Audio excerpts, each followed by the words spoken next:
Bienvenue dans ce nouvel épisode de Pourquoi investir, ou plutôt 8 raisons pour investir.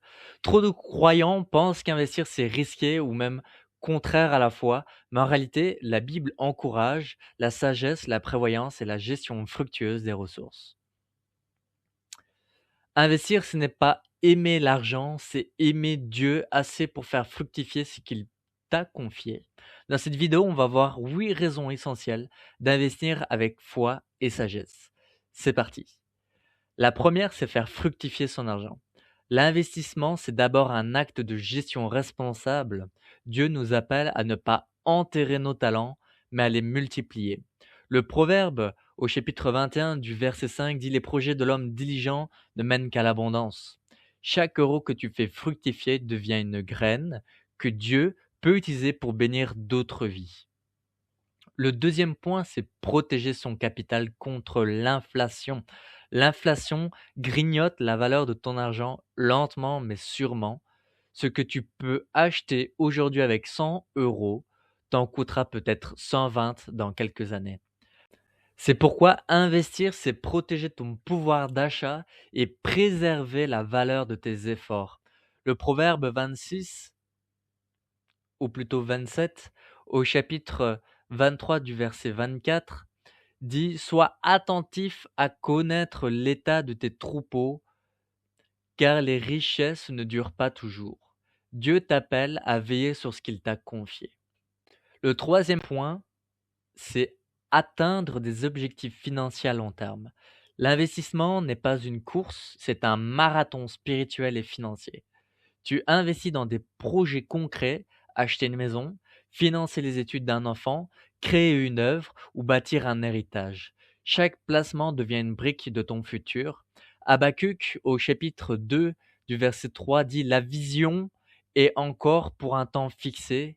Si elle tarde, attends-la.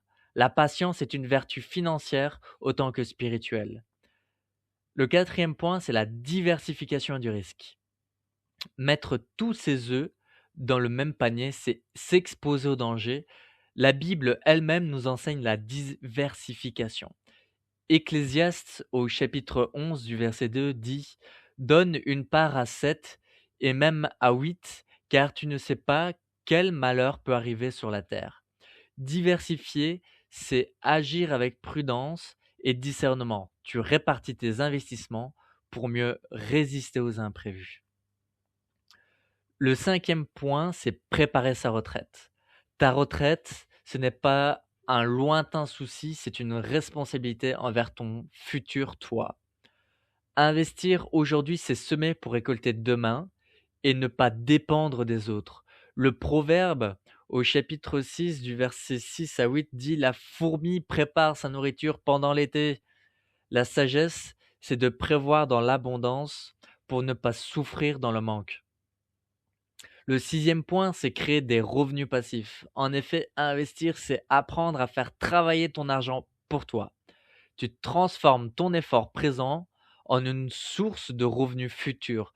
L'objectif n'est pas d'être oisif, mais libre. Libre de servir, libre de donner, d'aider et de suivre ton appel sans contrainte financière. Deutéronome, au chapitre 8 du verset 18, nous dit: Souviens-toi de l'Éternel ton Dieu, car c'est lui qui te donne la force pour acquérir des richesses. Dieu t'équipe pour prospérer, pas pour t'enchaîner. Le septième point, c'est optimiser sa fiscalité.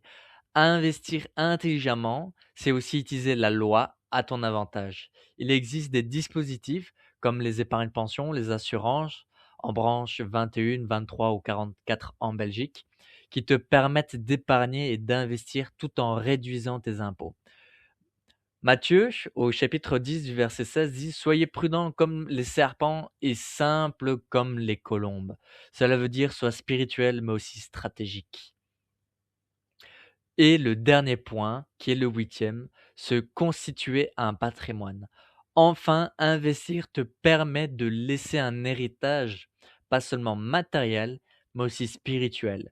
Une trace, une fondation, une bénédiction pour ceux qui viendront après toi. Le proverbe 13 au chapitre 22 dit: L'homme de bien laisse un héritage aux enfants de ses enfants.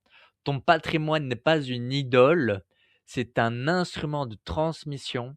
Tu prépares la génération suivante à marcher dans la sagesse et l'abondance. En conclusion, investir, c'est plus qu'un acte financier, c'est un acte d'intendance spirituelle. Quand tu investis avec foi, sagesse et vision, tu honores Dieu, tu protèges ce qu'il t'a confié et tu ouvres la voie à une vie de paix, de liberté et d'impact. Luc au chapitre 16 du verset 10 dit: Celui qui est fidèle dans les petites choses l'est aussi dans les grandes. Sur ce, moi je te laisse réfléchir à tout ce qui a été énoncé. Dis-moi en commentaire, j'ai choisi d'investir avec foi et sagesse. Like cette vidéo si tu veux apprendre à gérer ton argent selon les principes bibliques. Abonne-toi à Chrétien et Finance et partage cette vidéo à un ami qui veut bâtir son avenir sans perdre sa paix intérieure. Souviens-toi, investir avec Dieu, c'est transformer ton argent en mission.